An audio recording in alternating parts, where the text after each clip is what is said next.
English fellow workers, brothers and sisters from all communities here in Australia, happy May Day! Today we gather to commemorate International Workers' Day, a day that was born from struggles of working people fighting for dignity, for wages and just conditions. But more than commemoration, May Day is a day of resistance. It is a day of solidarity. A day where we, workers, migrants, unionists, families, raise our collective voice against oppression, against exploitation, and against war. We honor the struggle of the workers who built our cities, who built this very city we stand on today, who keep them running, and who now stand in resistance against exploitation, militarization, and imperialist aggression. In the Philippines, millions of workers and toiling masses are being pushed deeper into poverty. The cost of daily living has already been skyrocketing. Wages remain criminally low, and our land is being stolen from our indigenous communities and farmers alike. I am a Filipino migrant, and like millions of others from the Philippines and from all over the world, my mother and I were forced to leave our country to look for greener pasture. In the figures of 2024, 9,500 Filipinos live daily from our country.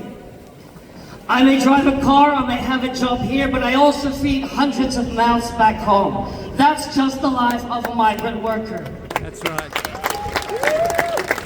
Our government has proclaimed the overseas Filipino workers, or OFWs, as the new heroes because of the remittances that we sent back home, enough to cover the interest of debt to the United States. Ironically, it's also the same government that sells us like commodities to other countries, only to experience further exploitation, further oppression, and further repression, while still coming into terms with the complexities of the cultures of the countries we land on. We flee our country not because we chose to. We flee our country not because we can afford to, but because we have to. Because the crisis back home with the deep poverty, the joblessness, the corrupted public service, the rising cost of daily living due to the ever-rising inflation, we couldn't even afford to buy our onions anymore. The crisis have left no room for survival. The characteristics of our economy of being import-dependent and export-oriented has greatly contributed to the sufferings of our workers and the toiling masses. The Filipino people are not just facing a socio-economic issue.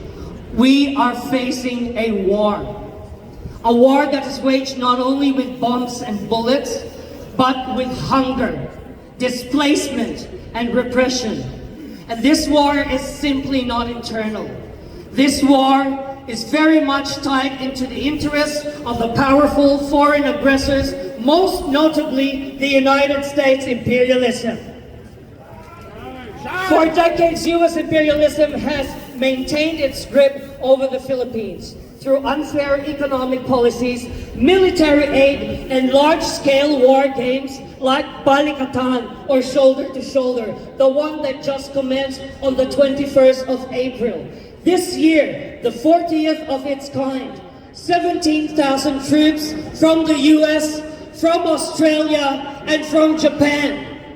The billions of dollars poured into the so-called military exercise have not brought peace or safety. The 18-day ban or fishing ban cannot be very good for our fisher folks who are already living in vicarious situations. Our farmers who are militarized day in, day out. Our women, our children, subjected to sexual violence and gender-based violence. They have brought destruction. They have brought red tagging. They have brought death, destruction of urban and rural communities, and the silencing of our workers, farmers, students, women, teachers, lawyers, church people in our indigenous communities. They are killing them literally. These billions of dollars can be better spent to build local infrastructure here in Australia to actually serve the Australian people. This is not about national defense. This is only about silencing dissent. This is all about protecting multinational corporations.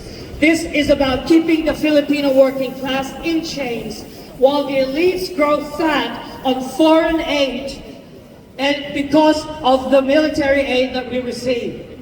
These exercises do not bring peace at all. They bring weapons. They bring surveillance. They bring fear. They further militarize communities that are already suffering under a regime of impunity. While they call it aid, we call it occupation. While they call it defense, we call it oppression.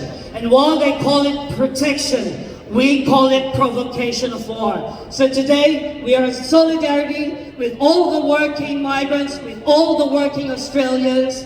Long live international solidarity.